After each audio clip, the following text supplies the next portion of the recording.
Los Angeles, en 1951, est un kaléidoscope de palmiers ondulantes et de villas nichées dans les collines d'Hollywoodland, où le rêve américain se mesure en contrat d'un studio à l'autre. Le 2 octobre, dans une clinique privée de Beverly Hills, naît Romina Francesca Rita Power, fille aînée de Tyrone Power. L'acteur charismatique aux mâchoires carrées qui enchante les écrans, avec des rôles de héros tourmentés dans Le Beau Capitaine ou La Furie du Nil, et de Linda Christian, l'actrice mexicaine au charme exotique qui illumine les couvertures de Life Magazine. La famille, cosmopolite et nomade, vit dans un manoir de Bel Air où les domestiques servent des cocktails au bord de piscines turquoises. Mais l'enfance de Romina est marquée par les absences. Tyrone, souvent en tournage à Rome ou Londres, envoie des cartes postales illustrées de gladiateurs, tandis que Linda, absorbée par ses propres rôles, confie la fillette à des nounous qui lui chantent des berceuses en espagnol. Papa était un fantôme bienveillant, toujours en partance pour un autre monde, évoquera Romina des décennies plus tard dans une interview, soulignant comment ses départs précoces ont instillé en elle une soif d'ancrage émotionnel. À 5 ans, la mort soudaine de Tyrone d'une crise cardiaque lors d'un vol vers Madrid laisse un vide béant. Romina, vêtue d'une robe blanche trop grande pour sa silhouette frêle, assiste à un enterrement hollywoodien où les flashs crépitent comme des éclairs, apprenant tôt que le deuil est un spectacle public. Linda, dévastée, se remarie avec un producteur anglais, mais les tensions familiales s'amplifient. Déménagements à Londres, puis à Madrid pour des tournages, où Romina fréquente des écoles internationales au couloir froid, apprenant l'anglais, l'espagnol et l'italien comme autant de masques. Ses demi-frères et sœurs, fruits des unions successives de la mère, apportent une joie chaotique. Partie de cache-cache dans des décors abandonnés de Cinecittà, et leçons improvisées de maquillage, avec des pinceaux volés sur les plateaux. Pourtant, sous cette effervescence, germe une sensibilité artistique. À 8 ans, elle pose pour des campagnes de mode chez Halston, ses yeux verts capturant l'objectif avec une maturité instinctive, et elle dévore les scénarios de sa mère, rêvant de dialogues qui la rendraient immortelle. Cette période formatrice, analysée comme un prologue à l'exil intérieur, forge en Romina une résilience discrète.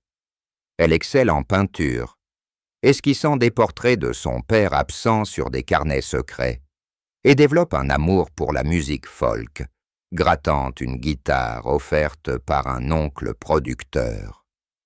Les années 1960 la voient adolescente à Rome, où la famille s'installe définitivement et après le remariage de Linda.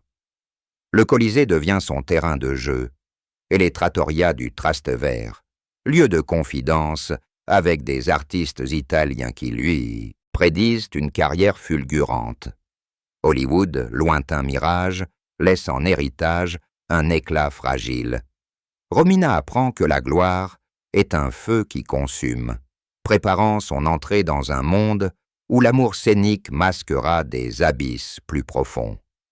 L'Italie des années 1960, en pleine Dolce Vita post-fasciste, vibre au rythme de Fiat rutilantes et de festivals de Cannes, où les vagues de la Côte d'Azur caressent des yachts d'armateurs. Romina, à 16 ans, franchit les portes des studios Cinecittà comme une effervescence juvénile. Son premier rôle majeur arrive en 1967 avec Un monde nouveau, une comédie musicale de Guilo Pontecorvo, où elle incarne une jeune américaine égarée à Rome, dansant sur des airs de Morricone, avec une spontanéité qui séduit critiques et publics. C'était comme si la caméra me reconnaissait enfin, confiera-t-elle en 1980 à un journaliste de la Repubblica, rappelant comment ces tournages, sous le soleil tyrrhénien, l'ont extrait de l'ombre maternelle pour la propulser sous les feux. Les offres affluent. En 1968, Adieu, adieu de Vittorio De Sica, la voit en fille rebelle d'une famille bourgeoise, un personnage qui reflète ses propres tiraillements identitaires. Et Les Trois Mousquetaires, version italienne, lui confère un rôle de Milady Espiègle, aux côtés de Pierre Brice, où son accent hybride, un mélange d'anglais californien et d'italien chantant, devient un atout exotique. Ces films, souvent légers et enlevés, masquent une transition ardue. Romina, sous la tutelle d'un agent paternel imposé par Linda, négocie des clauses pour éviter les rôles trop posés, apprenant la dure loi du marché où la beauté juvénile est une monnaie périssable. À 18 ans, Nelano del Signor, de Luigi Magni, la plonge dans l'historicisme romain, incarnant une paysanne impliquée dans la conjuration des frères Cervoni, un rôle qui exige une intensité dramatique naissante et lui vaut les premiers éloges de Fellini en personne lors d'une soirée au Piper Club. Pourtant, les plateaux révèlent des réalités crues, harcèlement voilé de producteurs, rivalités avec des actrices établies comme Claudia Cardinal, et une pression pour mûrir trop vite, comme en témoigne son refus catégorique d'un nu dans un film de Pasolini. Analysée comme une ascension calculée, cette phase cinématographique la dote d'une palette expressive. De l'ingénu espiègle dans Una ragazza piuttosto seria, 1969, à la figure mélancolique dans Il Profeta, 1968, elle affine un jeu nuancé qui préfigure sa transition musicale. Les festivals, Taormina, Venise, la voient parader en robe Dior prêtée, collectant des prix pour jeunes talents, mais aussi des rumeurs sur sa vie privée. Flirts éphémères avec des acteurs italiens, vite étouffés par la vigilance maternelle. En 1969, une pause aux États-Unis pour un rôle mineur dans The Lost World ravive ses racines californiennes. Mais c'est à Rome, lors d'une émission télévisée, qu'un regard croisé avec un chanteur pugliese altère irrémédiablement sa trajectoire, ouvrant la porte à un chapitre conjugal qui mêlera harmonies et dissonances. L'été 1969 enveloppe l'Italie d'une chaleur moite et d'un festival de San Remo qui pulse. Au cœur de la Riviera Ligure, sur la scène du Teatro Ariston, où les vagues de la Méditerranée se brisent au loin, Romina, invitée pour une performance solo d'une ballade folk inspirée de Joan Baez, croise le regard d'Albano Carrisi, le chanteur de 26 ans originaire de Celino San Marco, dont la voix rauque et les mélodies rustiques contrastent avec le pop effervescent de l'époque. Il, déjà remarqué pour ses solos chez RCA, avec des titres comme L'estate del 69, l'approche backstage avec une guitare en bandoulière, proposant un duo improvisé sur Acqua di Mar, qui électrise l'assistance. C'était un courant électrique, comme si nos voix se complétaient sans répétition, racontera Romina dans une archive de 1975, décrivant comment ces instants fugaces ont débouché sur des soirées romaines dans des ostéries du Testaccio, où ils échangent sur leurs racines, les vignes apuliennes de lui, les studios de Cine Citadelle. L'engagement suit en septembre une annonce choc. Romina, fille de légende hollywoodienne, s'unit à un fils de paysans italiens, provoquant une pemmentessin. tempête médiatique avec des titres comme « L'héritière de Tyrone épouse un vigneron ». Le mariage civil, le 26 juillet 1970 à Cellino, est une affaire intime. Une messe dans la petite église paroissiale, suivie d'un banquet sous les oliviers, où Linda Christian, en tailleur Chanel, essuie une larme discrète, tandis que les parents d'Albano, fermier buriné, servent un vin maison qui coule à flot. Romina, en robe de dentelle simple, cousue par une couturière locale, prononce des vœux qui sonnent comme un serment d'égalité. Nous chanterons ensemble pour l'éternité. Les premières années conjugales s'écoulent dans une villa modeste près de Rome, où Albano cultive un potager et Romina peint des fresques murales inspirées de Frida Kahlo. La naissance de Yari en 1970 scelle leur nid. Nuit bercée par des berceuses apuliennes, et matin où Albano répète des refrains tandis que Romina halète, fusionnant maternité et muse. Pourtant, des fissures naissent tôt. Les tournées d'Albano en Allemagne pour des festivals folk l'éloignent, et Romina, reprenant le cinéma avec Orso, 1971, sent le poids des attentes genrées.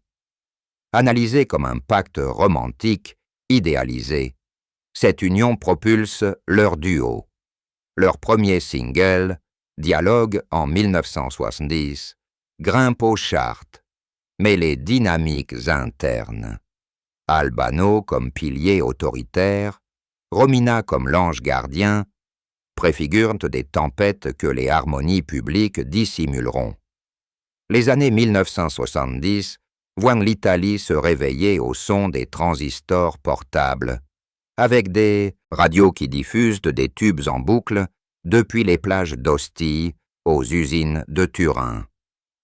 Le duo Albano and Romina Power émerge comme un phénomène.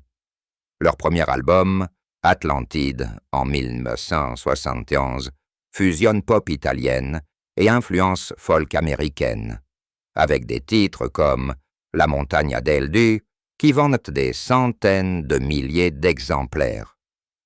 Romina, sa voix aérienne entremêlée à la tessiture puissante d'Albano, conquiert San Remo en 1975 avec Si Sarah, une ballade d'amour éternel qui remporte la première place et propulse des tournées en Europe de l'Est. Nous étions un couple, une nation en miniature, analyse-t-elle rétrospectivement en 1990, soulignant comment ces scènes bondées, l'Ariston en liesse, le Palasport de Milan vibrant, ont masqué les efforts pour concilier parentalité et spotlights. La naissance de Ilenia en 1970, puis de Christelle en 1982, s'accompagne de nounous itinérantes et d'enfants emmenés en caravane pour des festivals en Yougoslavie. Leur discographie s'étoffe. Felicita, en 1982, devient un hymne mondial, traduit en 10 langues, tandis que des albums comme Aria di Mare, 1977, explorent des thèmes méditerranéens, reflétant les racines apuliennes d'Albano et le cosmopolitisme de Romina. Les plateaux télévisés comme Fantastico sur Rai 1 les transforment en icônes familiales. Sketch où ils parodient leur vie de couple, avec Albano en chef de famille bourru et Romina en muse espiègle. Pourtant, sous cette effervescence, des tensions couvent, les choix artistiques divergent. Romina penche pour des ballades introspectives, Albano pour des refrains fédérateurs, et les médias italiens spéculent sur des disputes lors de répétitions, vite étouffées par des déclarations d'unité.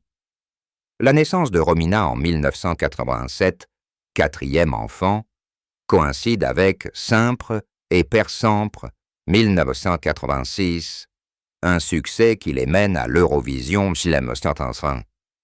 où ils terminent 7e avec Magic Oh Magic, un échec relatif qui révèle des failles. Albano blâme les arrangements, Romina les pressions managériales.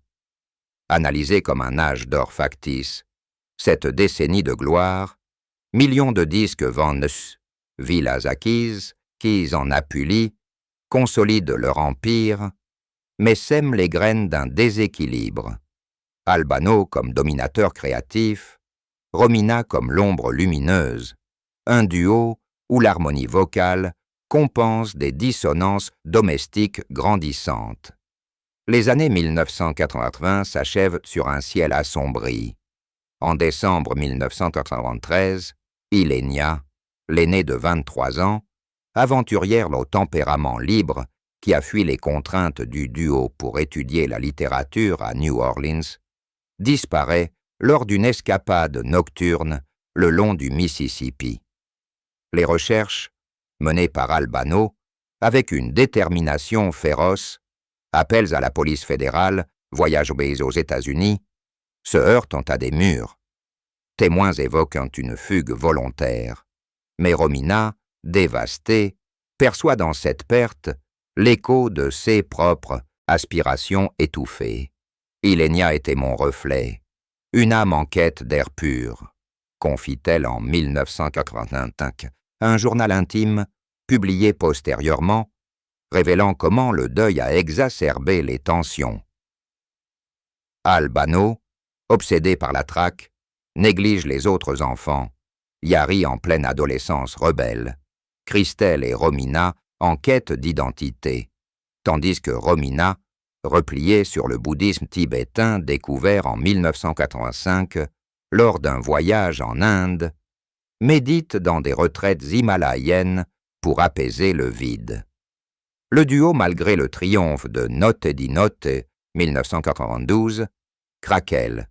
Disputes publiques à San Remo 1996, ou un regard fuyant d'Albano, lors de leur performance de El Mia Vita, alimente les tabloïds. Les enfants, témoins muets, naviguent ces remous. Yari, passionné de musique électronique, s'éloigne vers Berlin. Christelle, future actrice, trouve refuge dans le théâtre. Romina, la benjamine, grandit sous l'ombre d'une mère absente par le chagrin. Albano, inflexible, impose un front uni. Interview où il minimise les rifts, affirmant « Notre amour est plus fort que les tempêtes ».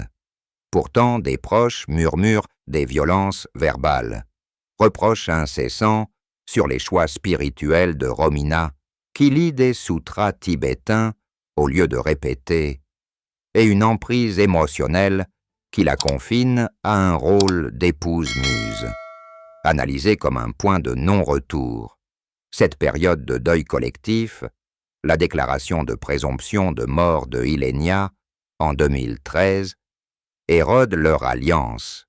Tournées écourtées, albums sporadiques comme Mazzioli 1991 et une séparation officieuse en 1949, cristallisant les soupçons d'un mariage toxique où l'amour scénique voilait un contrôle oppressant. La séparation, annoncée en 1999, après un concert chaotique à Zurich où des larmes trahissent l'irréparable, culmine en un divorce prononcé en 2012 par un tribunal de Lecce, après des années de négociations âpres sur la garde des enfants et les royalties du duo.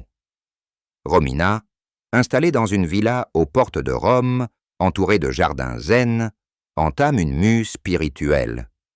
Initiée au bouddhisme par le Dalai Lama lors d'une audience à Dharamsala en 2000, elle publie « Searching for a New Light » 2005, un recueil de poèmes et photos où elle évoque la perte de Ilenia comme un koan tibétain, transformant le chagrin en enseignement. Albano, retranché en Apulie avec une nouvelle compagne, Loredana Leschizo, et 2 enfants, contre-attaque via des interviews vindicatives, accusant Romina d'avoir abandonné la famille pour des chimères orientales. Les enfants se divisent. Yari et Christelle, restés en Italie, naviguent les loyautés. Romina, la cadette, suit la mère en exil spirituel. Professionnellement, Romina renaît solo. Albums comme Ho sognato pecor elettric 2003, imprégné de folk introspectif, et apparitions théâtrales dans des one-woman shows où elle récite des haïkus sur la résilience. La réconciliation artistique en 2013, pour un duo à la Reine de Vérone, est un simulacre. Harmonie polie masque des rancunes, et Romina, dans des coulisses, confie à une amie c'est un fantôme que je chante avec. Les années 2010 la voient militante. Engagement pour les droits des femmes via des ONG italiennes, et un blog où elle dénonce subtilement les dynamiques patriarcales du show business. Analysée comme une renaissance fragmentée, cette décennie de divorce libère Romina. Exposition de ses peintures Mislinos. À Milan, où des toiles sombres évoquent des tempêtes conjugales, et une maturité qui prépare l'aveu de 2025, où les masques tombent enfin. L'aveu du 15 octobre 2025, dans ce studio romain baigné d'une lumière automnale, n'est pas impulsif mais mûri. Lors du tournage d'un documentaire Rail sur les duos légendaires, Romina, face à des archives de leur triomphe, laisse déborder la vérité. Albano n'était pas seulement un partenaire, c'était un monstre d'ego qui étouffait tout, y compris notre amour, déclare-t-elle, détaillant des années de manipulation émotionnelle, isolement des enfants, censure de ses aspirations artistiques et sans entrer dans les détails sordides, mais avec une fermeté qui glace les techniciens. Le documentaire diffusé le 20 novembre provoque un séisme médiatique. Unita titre la face cachée de Felicita, tandis que des psychologues italiens analysent ce témoignage comme un cas d'emprise prolongée. Albano, depuis sa ferme apulienne, réplique par un communiqué laconique « Le passé est un chant achevé », mais des rumeurs d'action en diffamation circulent. Les enfants réagissent en temps mosaïque. Yari publie un post Instagram solidaire. Christelle, un silence éloquent. Romina, une lettre ouverte prônant la guérison. Romina, apaisée, poursuit ses retraites tibétaines et prépare un album solo, Libera, où des ballades dissèquent les chaînes invisibles. Cet aveu, loin de détruire, humanise. Il réécrit leur duo comme une fable de résilience, inspirant des survivantes à briser leur silence, briser leur silence, briser leur silence, briser